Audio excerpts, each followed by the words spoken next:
Good morning, everybody. It is your good friend in the beautiful state of Georgia, in the rural area of what we call Jackson County, Banks County, which is North Georgia. We're about a good hour from the metropolitan of Atlanta. So it is beautiful here. It's crisp, it's cold a little bit, but you can tell the fall season is here and the holidays are quickly approaching. My name is Reverend Dr. Sandy Bailey Gwynn, and I'm excited to be a part of, again, the International Conference on Stigma. I'm glad to work with Patty. I am glad to be among so many other leaders in the industry of removing stigma when it comes to marginalized communities and concerns that people are walking through every day. But today, I want to make sure that you have your cup of tea or your drink. I got some sea moss and some fruit juice to get me going. What do you have? But whatever it is, get it quick because when I tell you the conversation that has been designed for this morning is going to be thought provoking, it's going to be engaging, and it's going to be wrapped in faith. So, the name of the conversation this morning is Redefining My Labels as a Laborer of Love. Redefining my labels as a laborer of love. This morning, I'm getting ready to bring in my guests. We have George. If you can remove the screen and let me see your beautiful face. Amanda, if you can unlock your screen to let me see your beautiful face. And Lady T, Talaris Sims, if you can remove your screen. All my people, we got people from Kentucky, we got people from Georgia, and we got people from DC area. So Amanda, go ahead and unmute yourself. Tell Good me morning. this. Thank you. Give me your name, the name of your organization, and why did you say yes this morning to Howard University? My name's Amanda Mills. I am the founder of the South End Street Angels, a homeless outreach service here in Louisville, Kentucky. And I said yes because I'm all about giving hope and inspiring people to become the best version of themselves despite the obstacles they face. Amen. George, who are you, George? I am Elder George Carter III with Westminster Empowerment Center, and I said yes for two reasons. Dr. Gwen said, do it. And the second one is because I'm all about community and giving back. And we're in some unique times, and we need to be really giving back. Amen. Thank you, George. Lady T, talk to me. Morning. My name is Talera Sims, and I am the founder and director of Mother to Mother Recovery Center, which is a 12-month inpatient facility for women, as well as the executive director of Life and Recovery, which is a recovery community organization. And both these wonderful organizations are located in Elberton, Georgia.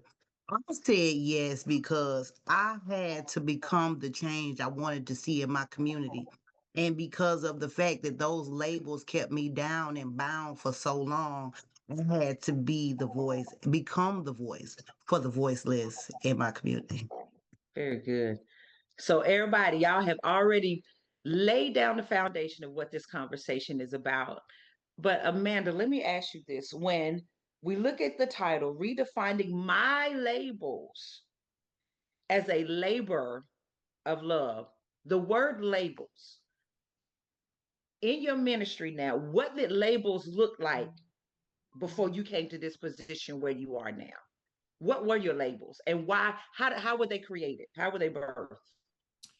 Yeah, so I am a person with lived experience. I endured abuse and neglect at the early ages of 3, and it followed me through. I experienced houselessness, and I know what it feels like to be invisible in a world full of people. And during that time, I was a homeless, at-risk youth. I was someone society wrote off. I wasn't really given a chance um, to do anything other than be a failure or a statistic. And so my labels were houselessness.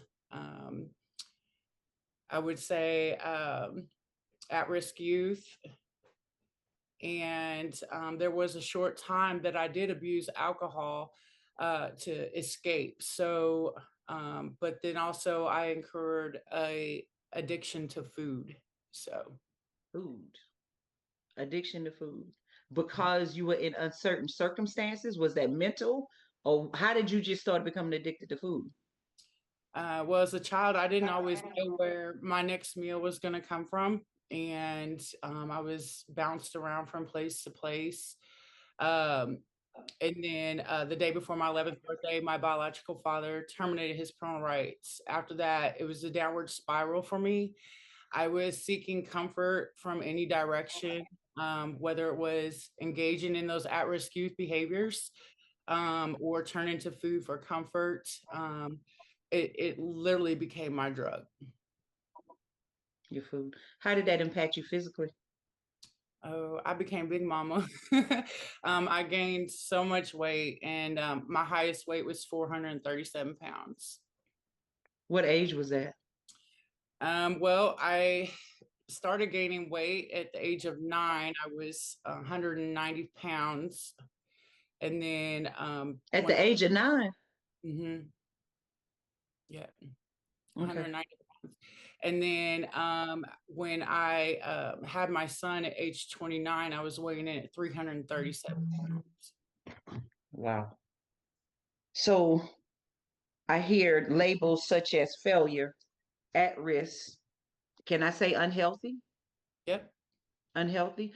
Um, with that being said, mental unbalance could be possibly a label. Thank you, Amanda. Thank you. George, what were your labels? You know, I've had such a unique life, be traveling the United States, moving from state to state on a regular basis, and ended up in a very conservative area of Colorado, and not my sexuality coming into play, my faith, and the mistreatment of the faith community come into play, and losing my brother at he was 18 to suicide. So all of this has really kind of played it into the ministry work that I do today. Losing your brother, your sexuality in Colorado. Give me, and I know it may be hard, but what was those labels? You may not want to put, but help somebody else. I am a white gay man. I am a progressive liberal. Mm. I am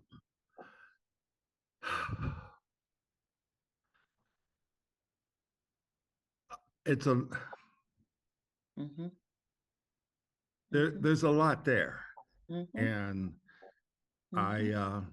I just ended on Friday 10 years of therapy that And I wouldn't even say ended. All of us need something every day. well, I say ended as I was going to therapy every 2 weeks. Okay. So there was a lot of mental Okay. health in there and a lot of Mm-hmm. childhood trauma. So when we're talking about labels, it's just this is not an easy conversation. Mm-hmm. You know, we've been talking for stigma around HIV for 40 years. Right. And why is that?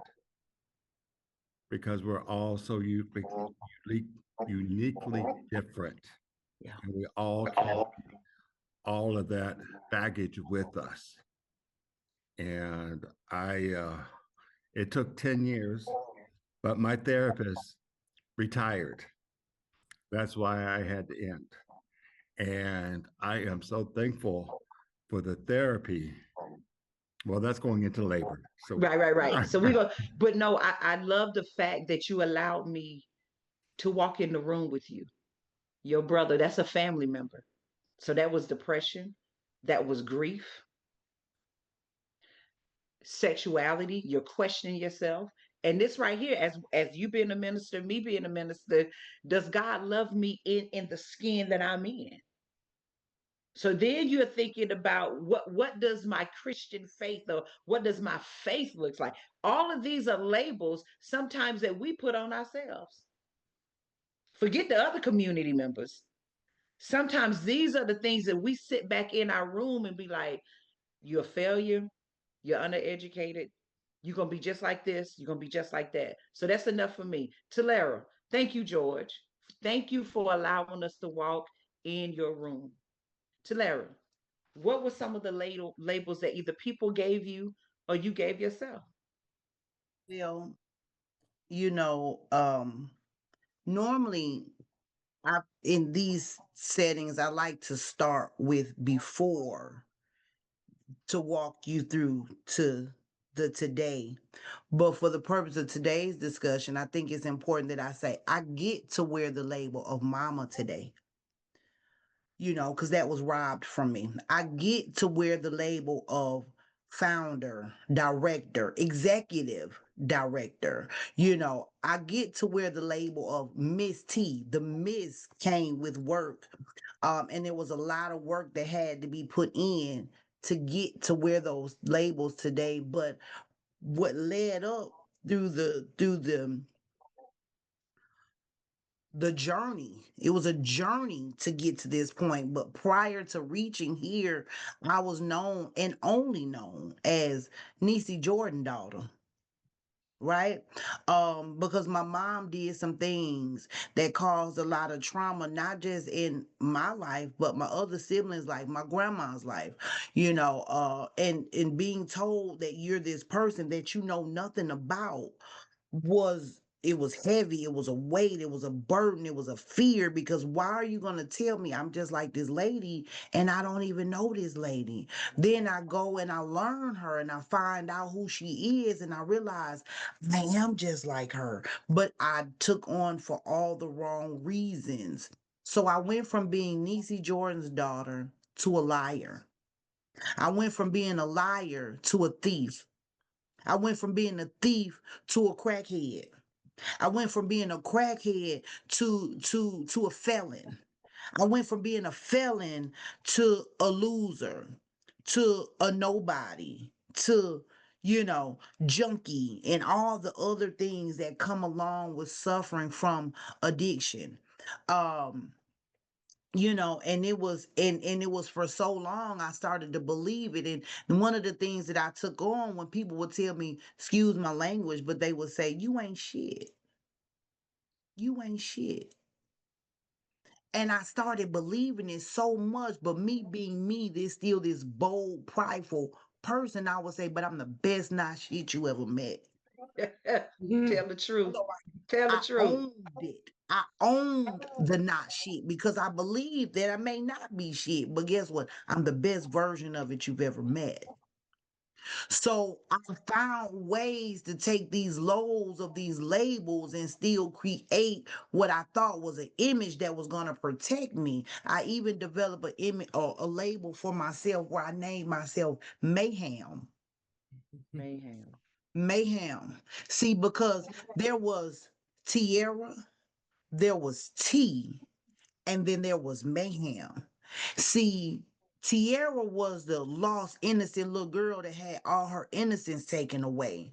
So Tierra had to create somebody to protect her. That's when T Wow. was born. But then T still had a weakness inside of her because she was still so connected to Tierra. But then I had to develop Mayhem. Because see, Mayhem protected everybody. Nobody wanted to meet Gotcha. Mayhem. Nobody better not come for Mayhem because Mayhem meant business. Mayhem was going home at the end of the day because no matter what I had to go through in them streets, I always told myself at the end of the day, I'm getting home to them kids. So Mayhem was my protector who I had to create to protect T and Tierra. I got you. I got y'all. When I tell y'all, I don't even see the comments, but if they feeling what I'm feeling, y'all are connecting to so many people that's on this call. We got homelessness. We got questioning our identity. We got having to fight and grind and live all at the same time. These are all labels that either the world has given us, or like you said, Lady T, that we have given ourselves, normally to protect ourselves. Even though it's chaotic, it's my chaos. And I'm gonna live in it and I'm gonna own it up. Okay, now we're getting ready to shift. All right, so y'all got the labels down. Now this is the next one. From those labels, what shifted your labels into making it laborers, workforce? What shifted you? What turned in you? What light bulb, what revelation happened to say, you know what? It's time for me to change mayhem and to make something better of myself, not only for me, but maybe somebody who's attached to me. Amanda, what shifted that turned your labels into labor? Wow. So just to go back a little bit before I get into the actual moment, aha. When I was attending Sullivan University here in Louisville, I was houseless and sleeping in my car or couch surfing. But I was very adamant that I was going to obtain a higher education. I was the first one to graduate from high school. I was going to be the first one from all sides of my family to graduate with a college degree. During that time, I was told I would never be able to have children. I have an endocrine disorder called polycystic ovarian syndrome. One out of every 10 women in the world have this diagnosis. There is no cure. But I remember I was 26 years old and I was sitting there and they told me, you're never going to be able to have children. And I felt like I didn't have purpose. The only thing I wanted to be in life was a mom. And I kid you not, I prayed every single day. I didn't miss a day. And I asked God to please give me a chance to be a mom. I knew that's all I really wanted to be. And when I was 29, I had my son. I get emotional when I say this. I had my son, and they had told me he passed away in utero. I went in for emergency C-section. I begged them to let me stay awake, and because if not, I wouldn't get to see him.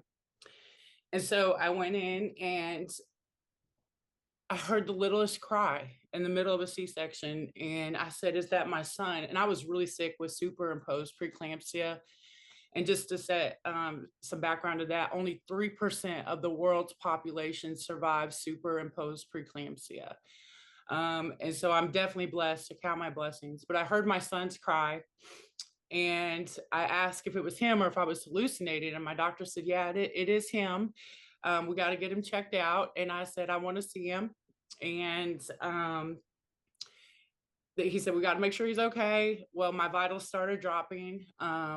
They thought I was going to flatline. My doctor got off the stool, went and grabbed my son and brought him over so I could see him. And he looked at me with one eye open, and I looked at him with the other eye open. And after that, we both were fine. It was in that moment I made a promise to my son. You will never live the life that I did. You will never. And I've held true to that promise. 2 years later, I had my daughter, and both of them are my why. So what could I do to teach them about that life without them experiencing it firsthand was create a nonprofit, because we heal by helping other people heal. And say that again, boo. Slow down. Say it again. We heal by helping other people heal. And so I did. I brought my kids with me. You know, I'm a single parent. I raised them by myself with very minimal help. And so I've had to really invest in my faith and hope and also in others. In times I felt like I didn't have purpose, those individuals that are invisible, that have those stigmas on the streets, they gave me purpose. They reminded me why I went through those things so that I could help them now, because I want to be the person for them that I needed but did not have. And so I do. My kids have been doing outreach with me since they were in Pampers. Today, in fact, this evening, we are helping 127 families with our annual Thanksgiving box distribution. It grew from 10 to now 127. It'll probably be more than that. So it turned into a labor because it was the one time I felt like I had purpose, even in my healing process. You know, it was something that really motivated me and really inspired me to keep going to the next one. Wow. We heal by helping other people heal. That's what I heard. Yes, ma'am. We heal by helping other people heal. Okay, stop right there. George, what is your labor? What was that turning point for you?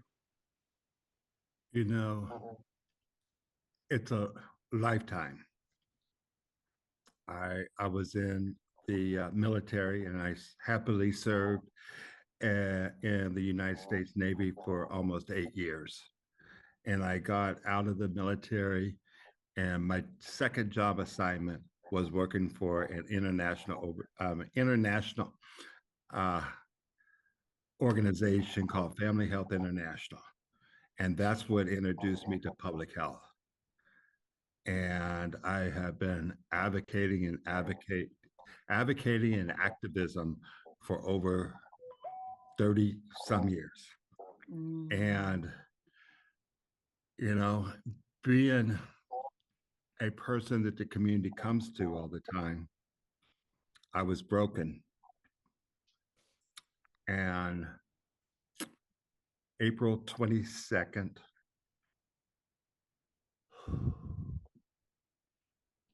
not a whole lot of people know this about me, but I tried to commit suicide. this year? And no, in 2015, April Okay, 21st. good. Okay, which got me into therapy. First therapist didn't work. The second therapist I was with for 10 years. Mm, mm, David knows more about me than anyone else in the world. mm, At the same time that I am working on myself, I am advocating and activism within the community. mm. And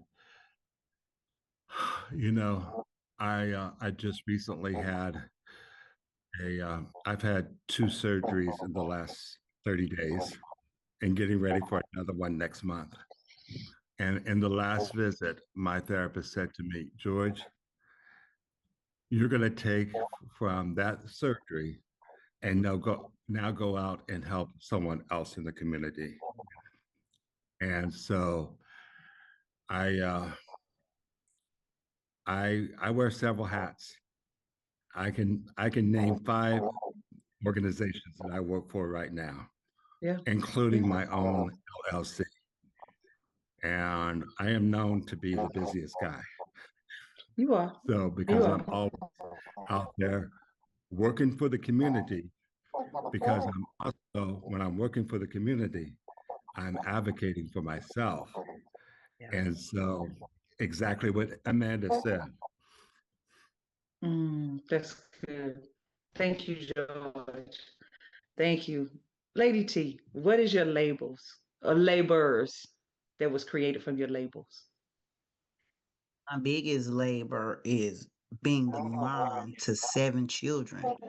Because the label that I was gonna be just like my mom lost all of her children. Did not raise any of us. I lost 3 of mine. But because my determination and my drive to get them back, I worked my butt off. Now I wasn't able to get all 3 back, but I was able to go back and get the one. So my biggest labor was to just stand true to what I said, that I would never be like her. I later learned that being like her wasn't a bad thing, Mm, right? Because I am Niecy George's daughter, no matter what. But I wanted to be a better version. yeah. And so that's one in my, but my biggest labor, where my passion stems from outside of being mom, is taking the fact that today I am a woman in long-term recovery. And I get to say that.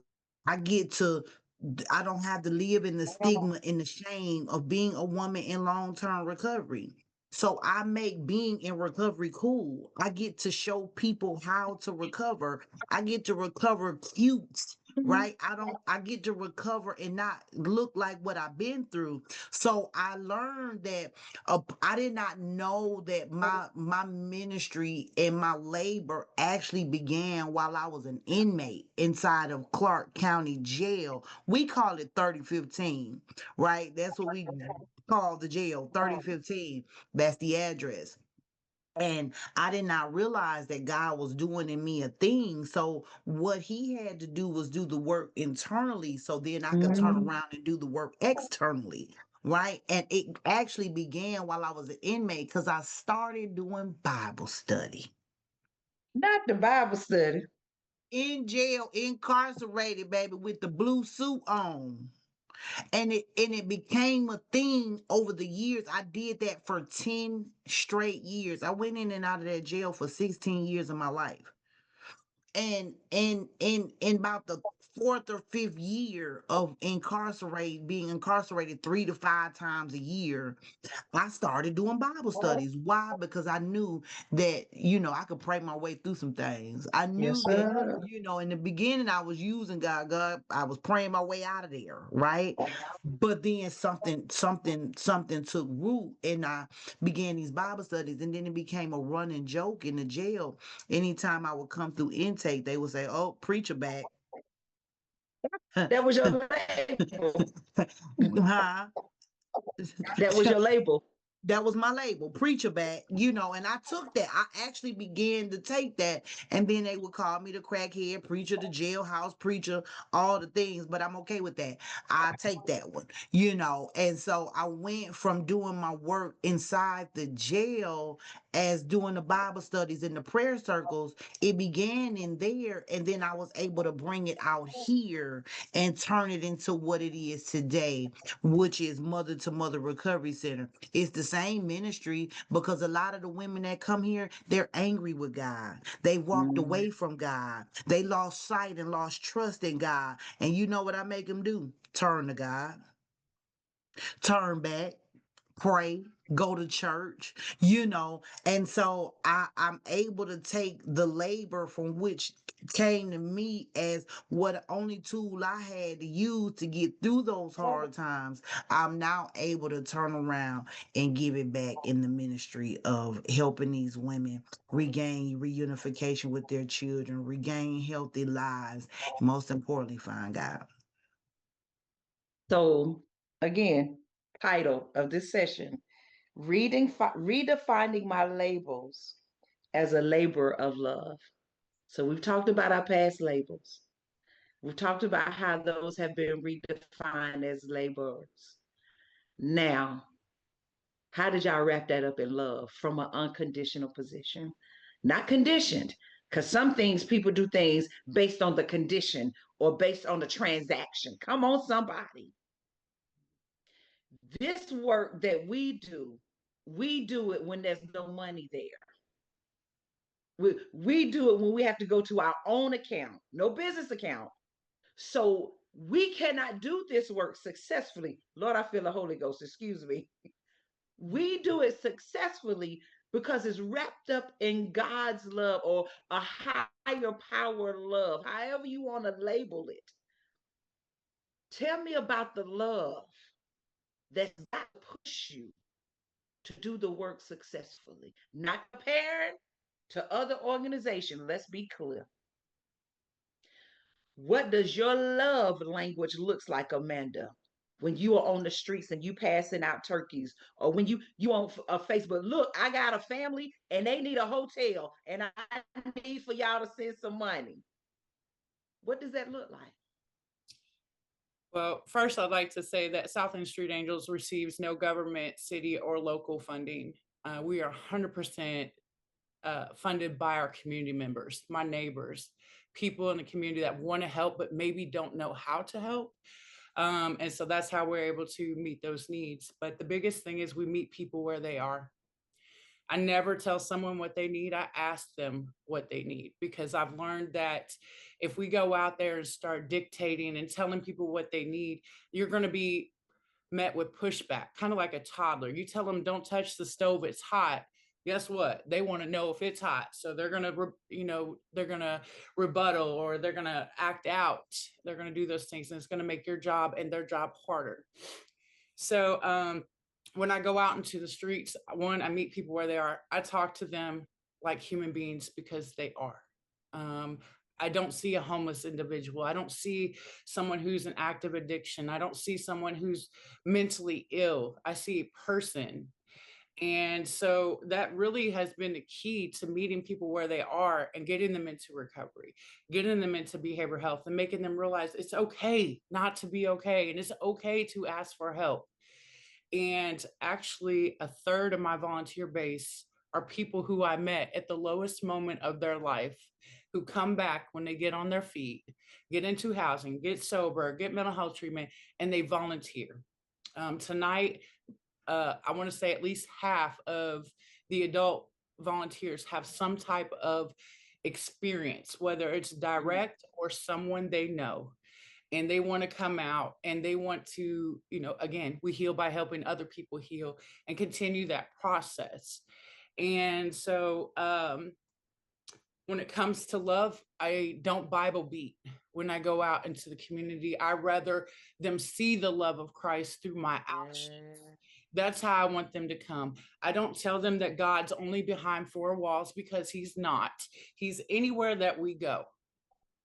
And he doesn't care about the mistakes that you made. He doesn't care about the title society gave to you, because when he created you and me, he created us with purpose. And ain't nobody in this world going to be able to take that from us.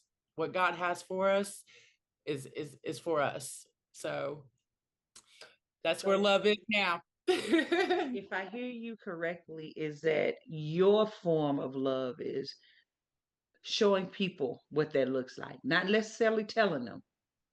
If they're hungry, you give them some bread. Yeah, the word love is a verb. That means it's an action word. Yeah, Sit here and you can tell people all day, but as you get older, even in your adult life, as you get older, you believe things when you see them in action. Amen. Amen. Thank you, Amanda. Thank George, you. what is your love language as you are matriculating your labels, as you are working in the different organizations? How has love been able to be transcended through you?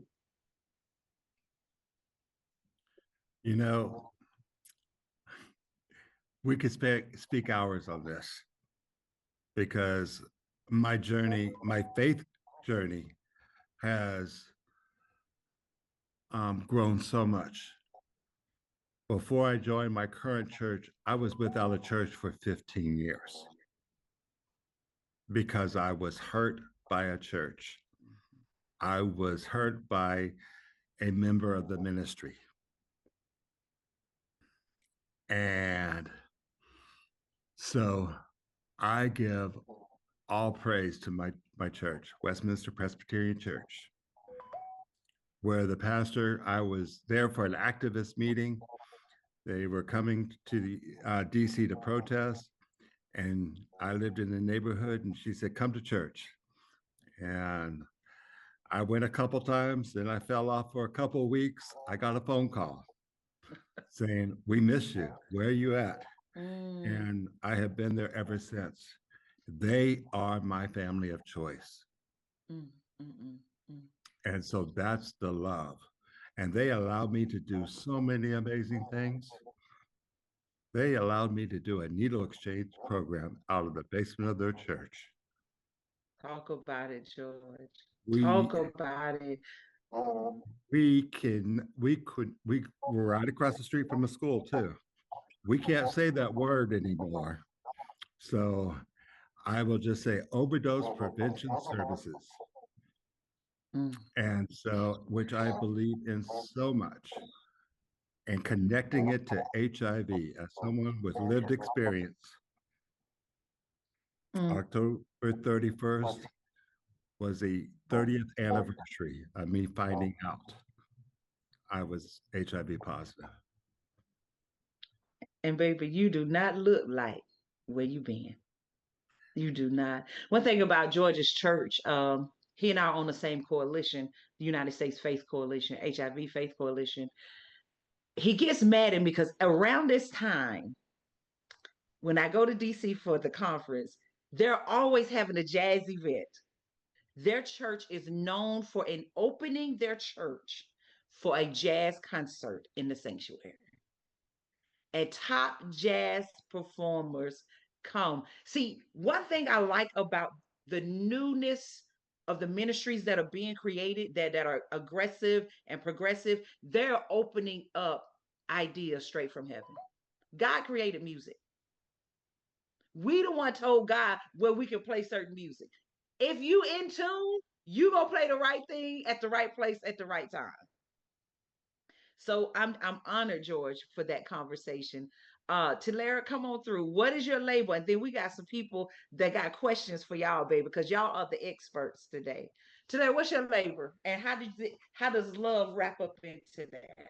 I'm gonna tell you, laboring out of love from the area that I come from. So being the change is hard, especially when a lot of people still want to hold the label of who you were over your head. Right? They don't want you to outlive it. They Oh, don't want you to let it go. So when you get into work and you try to do the work and they keep wanting to say who you were, listen, for me, I'm gonna be honest. I know who I was. I know I was a liar. I know I was a thief. I would steal your drawers off your butt if it was some money attached to them. So when you now know who you were, and now you got to go back and help those same people, and you have to erase who you were because you know who you were because you also knew you was sick, you was hurting, you was lonely, you was isolated, you was left out there, you was thrown out there to the wolves. So you have to take away because you knew what you would do. You can't hold that on because they might do mm, it too. But guess what? You gotta let them know, baby. I know what you're going through. I know what you're suffering with. I know how hard it is. But come on over here and let me love on you a little bit. Come mm. on over here and let me be what you didn't have. Come on over here. Let me show you what it's like to be able to be real. I tell my ladies, I got one of my ladies, I tell them, I said, listen. When you get ready to go on that first pass, you done went and got your butt out the pawn shop. You done went and got your cheeks back. You done put some little curls to your head. You're looking good now, right? So even if you want to go out here and think you want to do something promiscuous, say that. Don't tell me you going to visit your grandma. Because you can be real with me.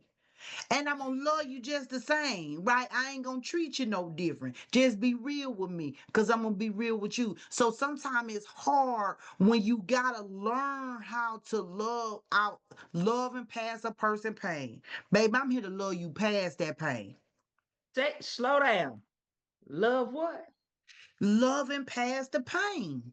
Cause see, that Loving past pain the make point. you keep people at arm's length. That pain take that trust away. Cause I'm gonna tell you, for a woman, the first thing that leave you is trust, and the last thing to return is trust. So how can I love you if I can't trust you?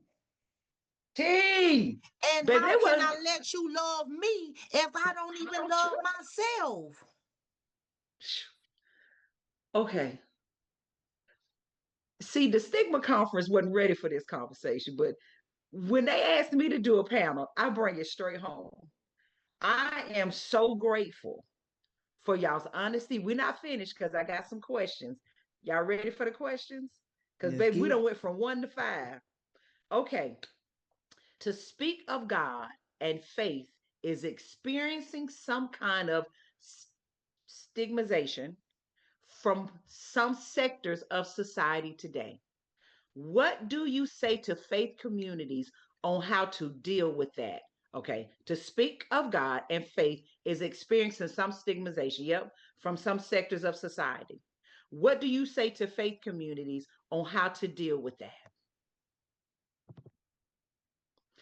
So, in other words, he's saying, how can you, and I hope I'm doing this right, Rodriguez, how can you help these people in these faith communities, if I'm saying it right, not continue to stigmatize what's going on? I'm in the process of starting that conversation right now in the community that I work in because we're in a rural community. So you got small minds, small mindset that can't think outside of this little bubble. And a lot of times within the faith community, one thing that drives me to my core is to hear the pastors and the deacons say, "I'll pray for you. Come on over here, let me pray for you." Baby, faith without works is dead. Say it again. So come on. While we praying, what is we doing? I see all the pastors, all the churches taking these communions for these special project funds. What we doing with it? Where we going with it? So one of the things we as an RCO, a recovery community organization, is educate our community. And we educate our community by providing them with what we call a SOAR training, which stands for Science of Addiction and Recovery. And we show them and we teach them that mental health, substance abuse, and all the things that trickles down from that is a disease of the mind. So if you go in there and if as a faith leader, if you really want to help these people, you got to learn what you helping. You got to learn how to help. Because baby, praying ain't enough. Praying just ain't enough. So we got to Okay. learn how to help by educating ourselves. All right. I'm gonna go to this one because Amanda, this is for you. Francesca says, Amanda, you need to be ordained and have the church that does not exist, and have the church that does not exist.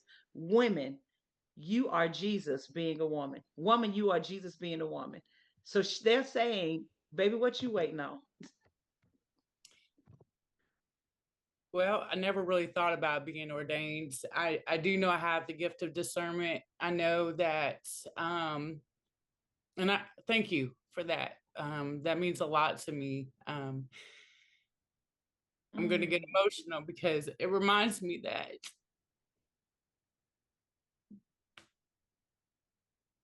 Take your time.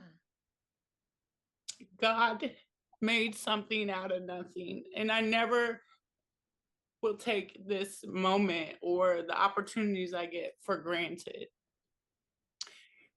And, I always want to serve him on a higher magnitude, not for my glory, not for clout, not for a pat on the back, because I don't care about any of those things.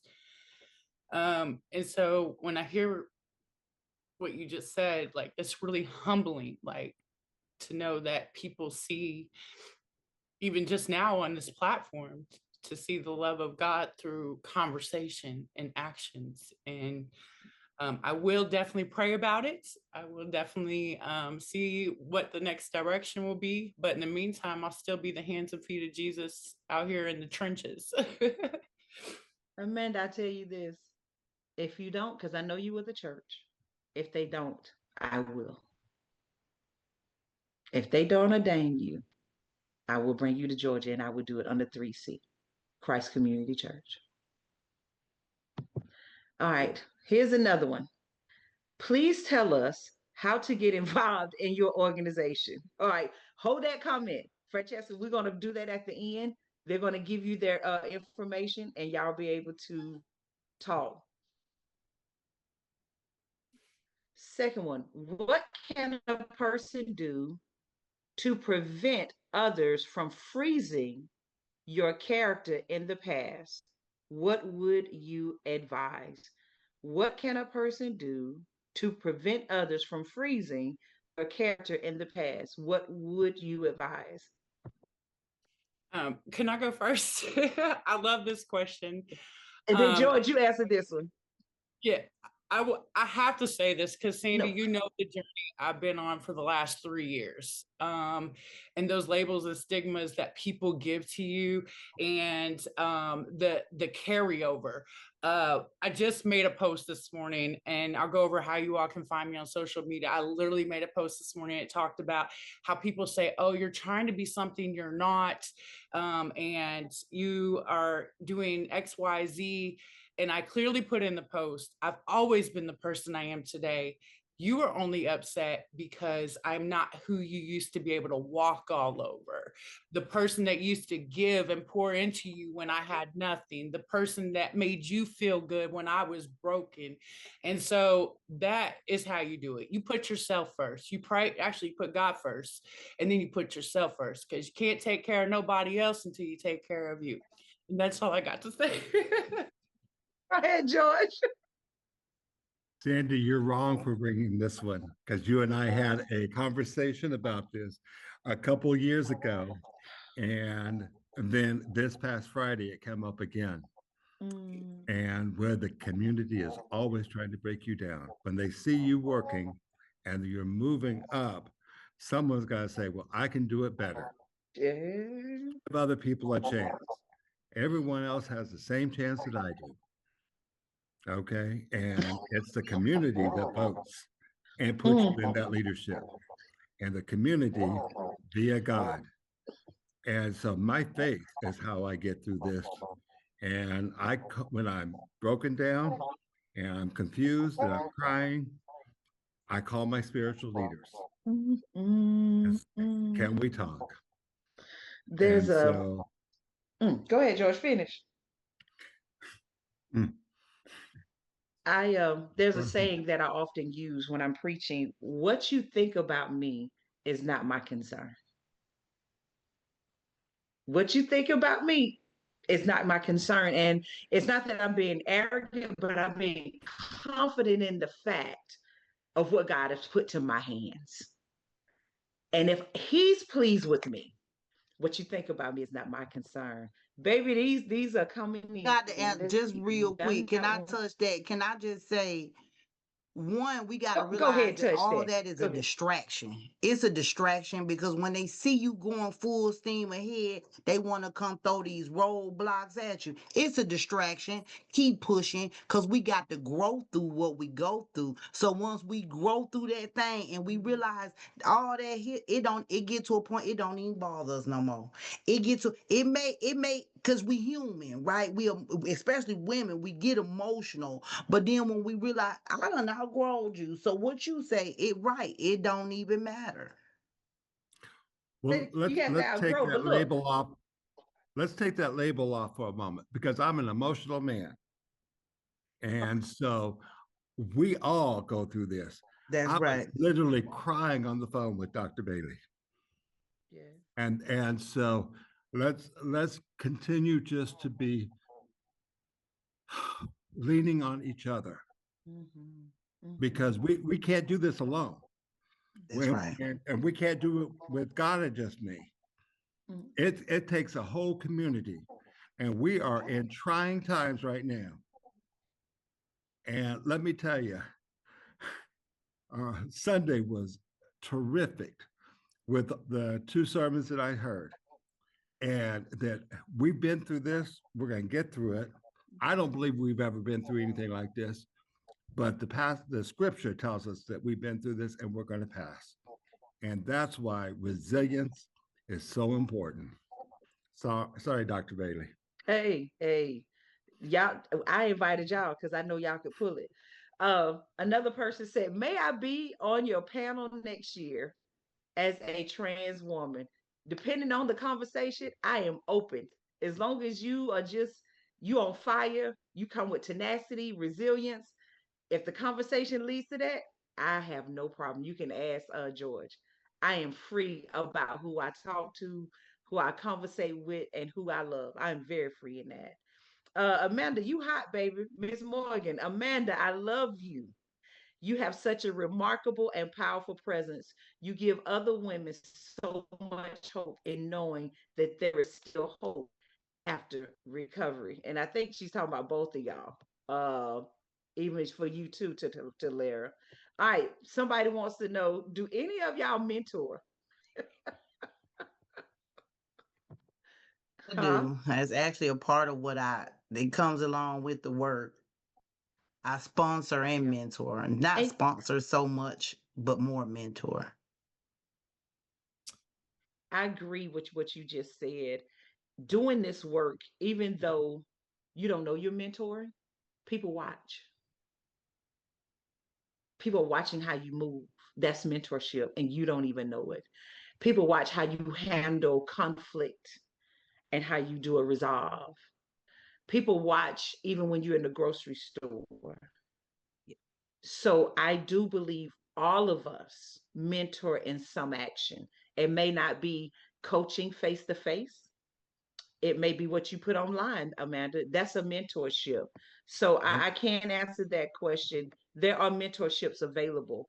You you just don't know when you're doing it. Here's another one. Talara, for you to go through what you went through and to be where you are today is such a blessing. It is definitely a reminder that you can overcome your demons. Absolutely. Absolutely. You want to say anything about that? I can remember a time when You want to say anything? Yeah. I didn't think that there was a out. I didn't think that there was light at the end of the tunnel. And there was a time that I wanted to give up. There was a time that I also tried to give up. But God kept pulling on me to a point where I'm like, hold on. Every time I try to give up, I can't. And I started recognizing like I can't lose. I'm trying to lose and can't. And that's when I really tapped into God because it was God that showed me He had a calling on my life. It was God that helped me realize that He don't call or qualify, He qualifies the call. So even where I didn't realize that I had already been qualified, I had already been called, made me qualified, right? And, and I'm telling you, there was times that it just looked like it was over, but I realized also that He had to take me and use me to show through me that it wasn't me, it was He that had a purpose and a calling on my life. And I just had to go through these things as an example of what He can do to you and through you and for you if you just let go. Let God. I'm going to lean into that. Talara, you said something. I've heard your story. I know all three of y'all personally. But it was in the midst of your darkness, in a cell, with a suit on. And what was your number? What was the number on your suit? 35319. In the midst of that, you still had a calling on your life. Mhm. David was in there working with the sheep, smelling like donkey and doo doo, but he was still prophesied to be a king. Mhm. So I'm saying that in the midst of all our labels, we were still called to do what we do today. I could God Almighty. I'm Do gonna all tell I you. go ahead. No, I'm sorry. I didn't mean to cut you I off mean, because I get passionate about that. You know, all of us. because it was actually the incarceration before last. I was I was done. I knew I couldn't go on like this. I knew I didn't want any more of it. I got down on my knees one night in the cell. We were in an open dorm, and it was about 30 of us at this particular time. And I got woke up out my sleep, and I got on my knees and I cried out. God. It was such anxiety, it was such emotion, it was something going on stirring in me. And when I tell you, I didn't care who I woke up, I didn't care who I made mad. I cried out and I just asked God, I said, God, if you just remove this temptation and this desire to use this drug, if you just take the taste of this drug out my mouth, I'm going to serve you for the rest of my life. I'm gonna serve you because I'm done. I'm done. And also said, if you just allow me to save one person, none of what I've gone through will be in vain. And I clearly heard God say, there will be many. Ooh, okay. This is theology in action, in practice. Do you plan to have a transcription of this session? I don't know, Felix. I have no idea what they're going to do. You might have to ask Patty on that question, but we appreciate the fact that you are loving what's happening. I can tell you that. I can tell you my guests are honored that y'all are so intuitive about what's going on. Um, Ms. Roach, yes, Talera, I can definitely relate. Thank you for answering the call. Omar Paul, as a person born HIV positive, what advice would you ladies give me in terms of dating? Now, to answer this question, you do not have to be HIV positive. Let's just be clear because dating is dating. Right. Dating is Um, dating. I would say always be true to yourself, your authentic self. If people can't love you for who you are, accept you for who you are, there should be absolutely no space in your life for them. Also, be mindful of what it is that you want. A lot of times, with those labels or diagnosis, we conform to what society wants us to do. If you think about the early 80s when HIV became a precedent, they were isolated. They were treated like they had the plague, like they were nobodies. And as time has progressed, we see that some of the most influential people in our nation or the world are HIV positive. It's a diagnosis. So when you go out to date, be mindful. If people can't accept you for who you are and you walk in your truth, they shouldn't have room in your life. That's I'll good. just say, coming from the lifestyle that I came from with promiscuity and drug activity, there was a lot of times that I didn't know if, my next partner was going to be infected or not. I took that chance without even thinking about it. And I think that coming in, now in the space that I'm in today, where I can be vulnerable, I can be transparent, and I can be honest. Who, for me personally, I could never judge a person for their truthfulness and for their transparency. And me knowing how much I would respect a person that had the courage to come to me and say, hey, this is my situation, but I want to love you anyway. Mm. Who am I not to say, well, I want to love you too? And Talera, tell them you celebrating how many years you and Shane been married? We've been married. How many years? We've been married. I did your wedding. October 31st made 2 years. We've been civilly married, but we've been Islamically married 5 years. We've been together 7. Hmm. Okay, the questions keep rolling in, baby. Here go one. Oh, where was it at? This here we go. And we're getting ready to pull it up. Am I right, Mr. Crawford? How do you use your calling to help others without it being overburdening? How do you use your calling to help others without being overburdened? This is a good one, y'all. I'm gonna let somebody else take this one first because I know me in this one. George? Right. This is a real interesting one because as leaders, we're always trying to be there for the community. Let me rephrase that. We are always there for the community.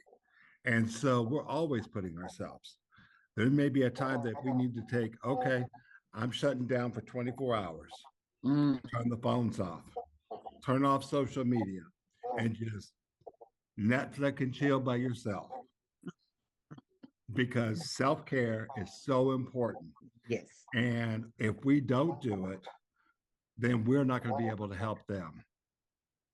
But, we all know in, in my life, community is always out there, and I'm always trying to make those connections.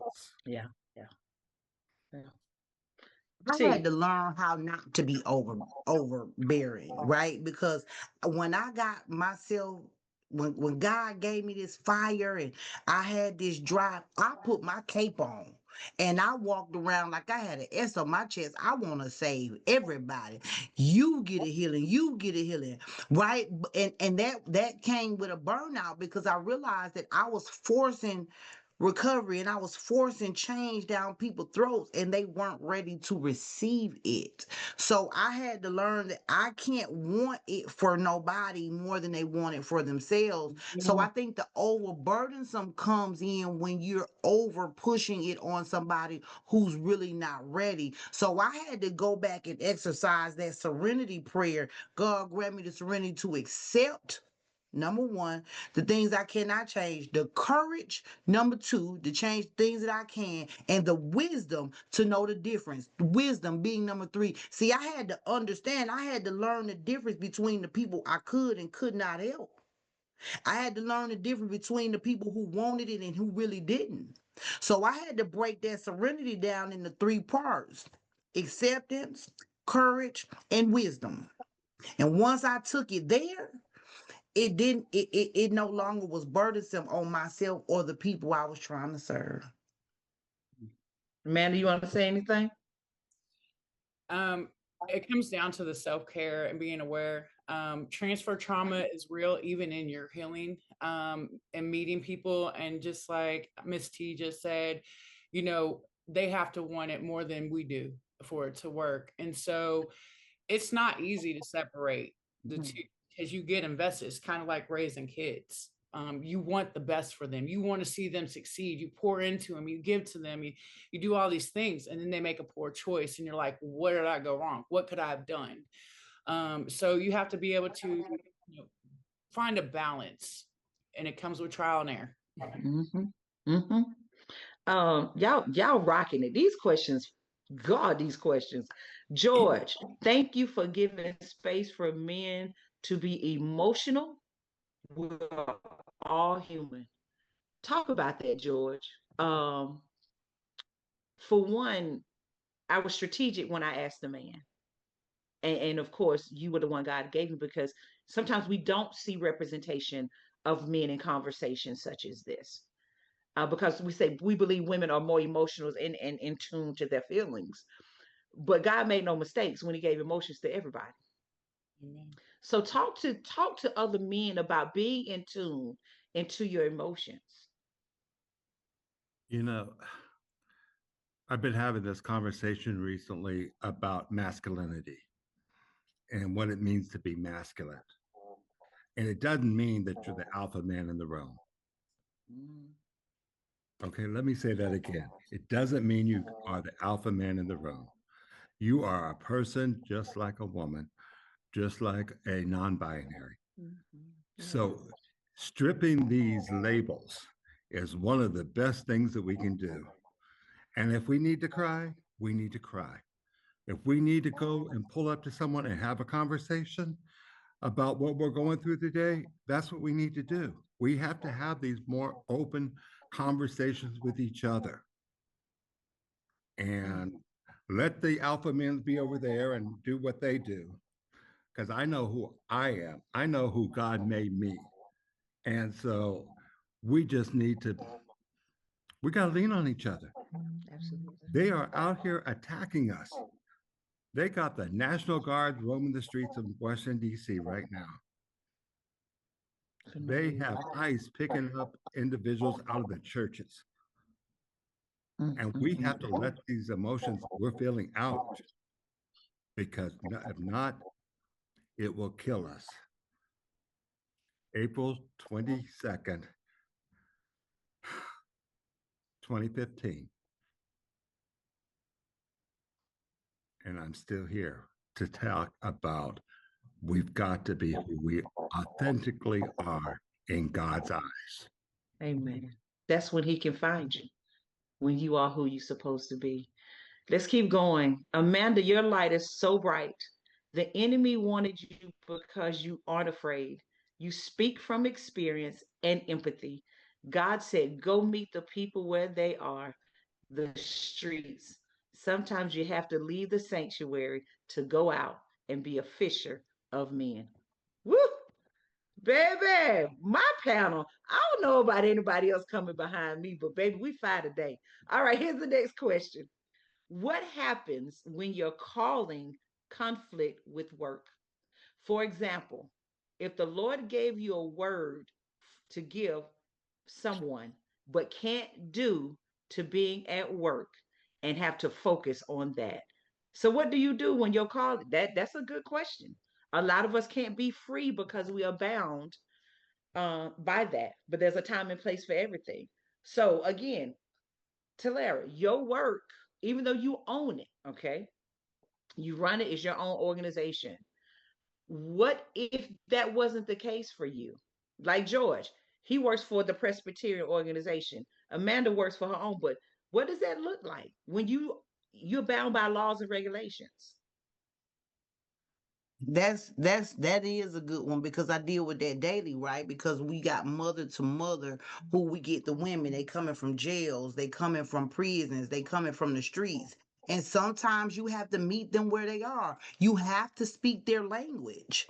You have to be able to speak their language for them to trust you. I've had women coming here because they pull up in a sheriff's car. They see my car parked outside and they come in here 19 times out of 20. I'm in a suit, right? So they think, oh, she thinks she all that, right? So you gotta immediately break that down for them and speak their language immediately so that they won't feel like you sit high and look low. You got to immediately speak their language. That's with the Women's Center. But then you got the RCO that tells us, we have to use certain language. We have to, we have to be person centered to where they lead, they take the charge. We got to let them, but you got to know when to say,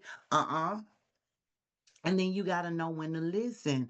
And it does become a challenge when, because where the women's side say I get to do this and I get to speak to them on their level, but the RCO says I have to speak to them from, the compassionate piece,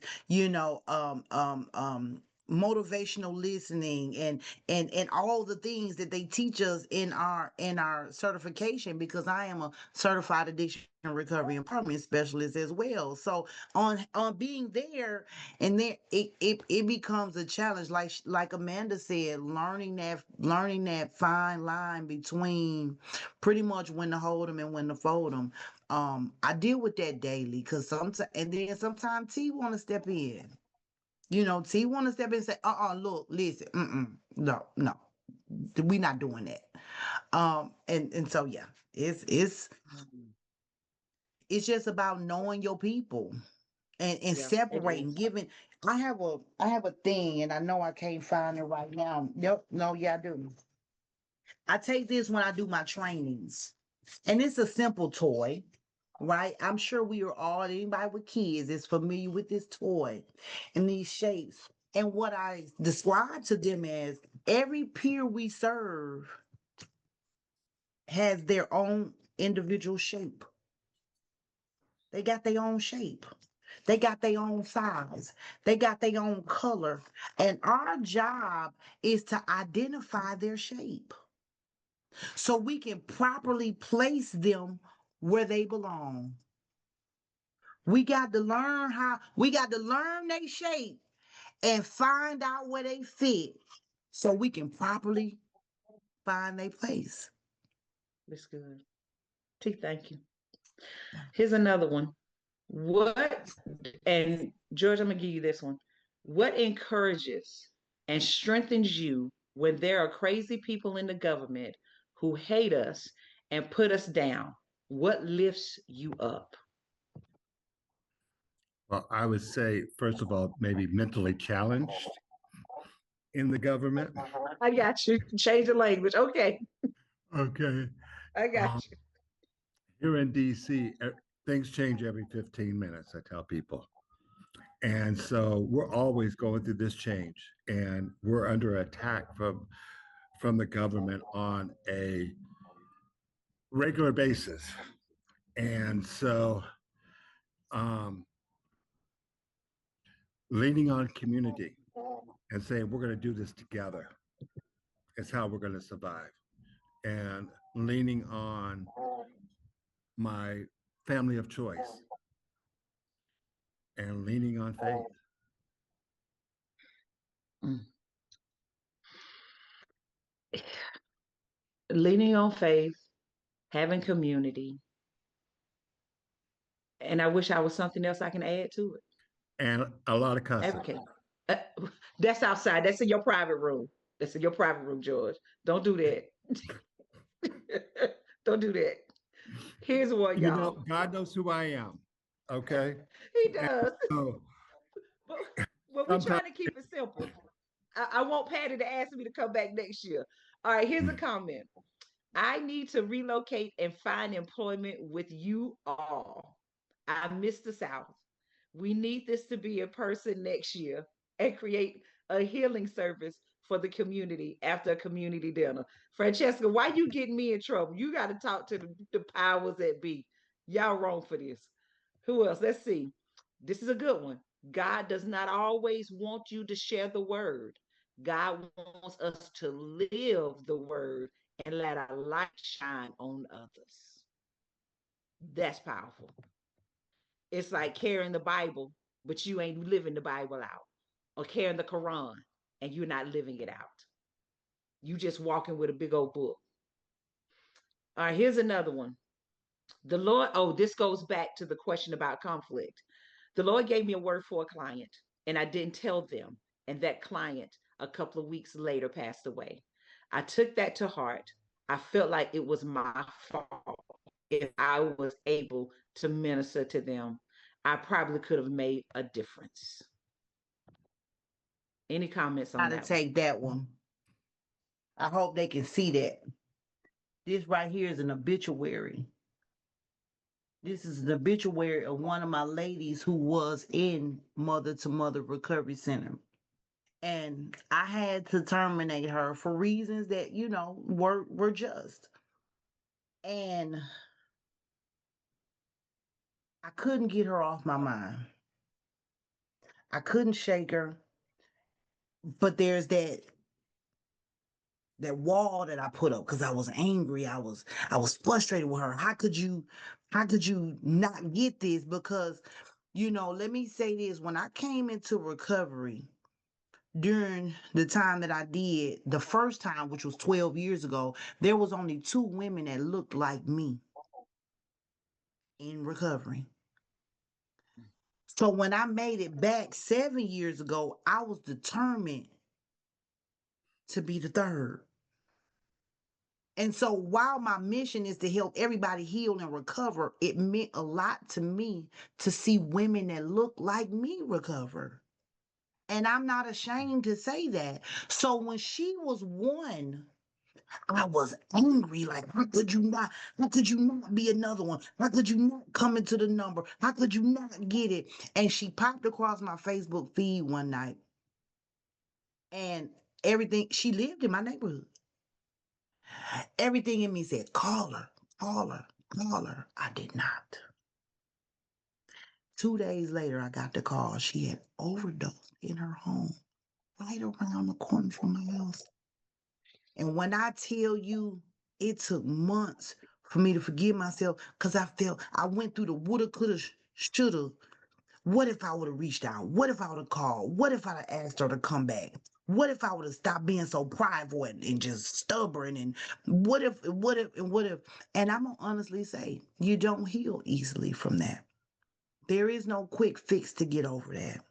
There is no way. Sometime in the middle of the night, most mornings, I put that there as a constant reminder to never do that again.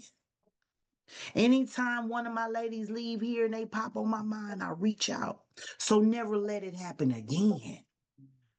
Let that be a reminder of, and not to say that if I would have called, it wouldn't have happened.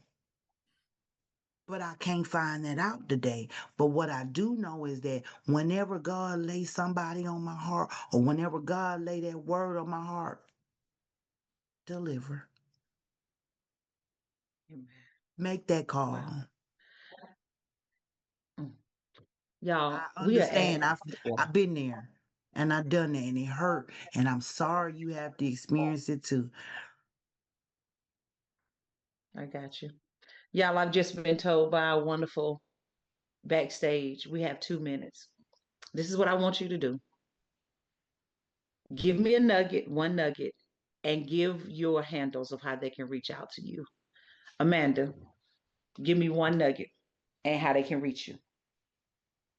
no matter what you're going through right now, I got enough hope to let you borrow some of mine until you get yours back. So no matter where you're at in your journey or whatever, feel free to reach out. I am on Facebook, Amanda Mills. I have the blue check mark. I'm also on Instagram, TikTok, Twitter, and my email is amandaspeaks502@gmail.com. amandaspeaks502@gmail.com. George, So, Nugget. so continue following your faith. Let God lead you in the direction. And as the prayer of Jabez says, expand your territory. When you get comfortable, take 2 steps out of that comfort area and start all over. And that's the growth, continue to grow. And so Westminster Empowerment Center is in the middle of rebranding. We were harm reduction at Westminster. Because we can't use the word harm reduction, we're using Westminster Empowerment Center. So you can go to westminsterdc.org, hashtag Westminster DC. Westminster Empowerment Center. Gotcha. It's Lady under T. our ministry teams. I'll give you a vision. Write that vision, make it plain so that he who reads it may run with it. And then become the change that you want to see in your community. Because you can't change the people, but you can change yourself. You can become the example. And that is what we do. And my page contact information, I am on social media. Mother to Mother Life and Recovery, all is tagged to the my main page, which is Talera Sims on Facebook and Instagram. My website for Life and Recovery is lifeandrecovery.life. Go check us out. We have an amazing page, volunteer tab, donation tab. Definitely check that out. And my email is mother to mother 2022@gmail.com. And then the Life and Recovery is Life in Recovery Nonprofit at gmail.com. All right, family. I appreciate you. I thank you for trusting me. This is all we have today. Thank you so much, Patty, Howard University, and we will see y'all later. Be good. Bye. Thanks for having me. You are welcome. Mr. Crawford is in your hands.